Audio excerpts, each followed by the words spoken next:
Pathanamthitta Omallur എലോഷി worship സെന്ററിൽ വിശ്വാസികളും BJP. പ്രവർത്തകരും തമ്മിൽ പ്രതിഷേധം. സ്ഥാപനത്തിന്റെ മറവിൽ കുട്ടികളെയും മുതിർന്നവരെയും പീഡിപ്പിക്കുന്നതായി ആരോപിച്ചാണ് പ്രതിഷേധം.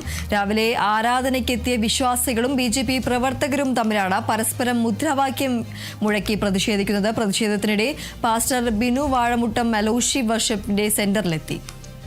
വിവരങ്ങളുമായി പ്രസാദ് എം ജെ ചേരുന്നു. പ്രസാദ്, എന്തായാലും ബി.ജെ.പി. പ്രവർത്തകരും ആയാണ് ഈ ഒരു വിശ്വാസികളും ബി.ജെ.പി. പ്രവർത്തകരും തമ്മിലാണ് ഒരു പ്രതിഷേധം ഉണ്ടായിരിക്കുന്നത്. എന്തൊക്കെയാണ് മറ്റു വിവരങ്ങൾ?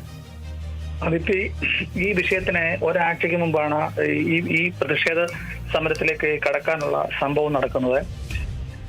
ഇടുക്കി കട്ടപ്പന സ്വദേശികളായ രണ്ട് കൗമാരക്കാരെ ഈ പാസ്റ്റർ ഇപ്പോൾ ഈ പ്രതിപട്ടികയിൽ ആരോപിക്കപ്പെടുന്ന പാസ്റ്റർ ബിനുവിന്റെ ചെന്നീർക്കര പഞ്ചായത്തിലുള്ള വൃദ്ധസദനത്തിൽ പഠിപ്പിക്കാമെന്ന് പറഞ്ഞ് രണ്ട് കൗമാരക്കാരായ കുട്ടികളെ അവിടെ എത്തിക്കുന്നു. പക്ഷെങ്കിൽ ഈ വൃദ്ധസദനത്തിന്റെ മറവിൽ മുതിർന്ന ആൾക്കാരെ കൊണ്ടെടുപ്പിക്കാവുന്ന തരത്തിലുള്ള ജോലികളൊക്കെ ചെയ്യുകയും ഈ രണ്ട് കുട്ടികളെയും അവിടെ മുറിക്കകത്തിട്ട് പൂട്ടുകയും ഈ സ്ഥാപനത്തിന്റെ ഈ സ്ഥാപനത്തിലെ ജീവനക്കാർ 3 പേര് ചേർന്ന് ഈ രണ്ട് കുട്ടികളെയും അകാരണമായി മർദ്ദിക്കുകയും ശരീരമാസകലം ദേഹോപദ്രവം ചെയ്യുകയും ഒക്കെ ഉള്ളതിന്റെ അടിസ്ഥാനത്തിൽ ഈ 3 സ്ഥാപനത്തിലെ മാനേജരും 2 ജീവനക്കാരും ഉൾപ്പെടെയുള്ളവരെ ഇന്നലെ പത്തനംതിട്ട പോലീസ് അറസ്റ്റ് ചെയ്ത് റിമാൻഡ് ചെയ്തേക്കുകയാണ്.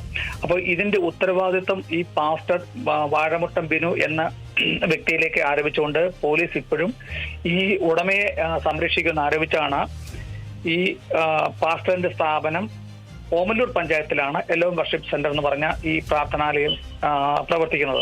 അപ്പോൾ ഇന്നലെ തന്നെ ബി.ജെ.പി. പ്രവർത്തകര് പത്തനംതിട്ട പ്രസ് ക്ലബിൽ പാസ്റ്റർ ബിനു പത്രസമ്മേളനം നടത്തി തന്റെ നിരപരാധിത്വം തെളിയിക്കാൻ എത്തുമെന്ന് അറിഞ്ഞുകൊണ്ട് തന്നെ പോലീസും ബി.ജെ.പി. പ്രവർത്തകരും പ്രസ് ക്ലബിന് മുമ്പിൽ എത്തിയിരുന്നതിന്റെ അടിസ്ഥാനത്തിൽ പാസ്റ്റർ ബിനു പത്രസമ്മേളനം ഒഴിവാക്കുകയും ഇപ്പോഴും പാസ്റ്റർ ബിനു ഒളിവിലാണ്.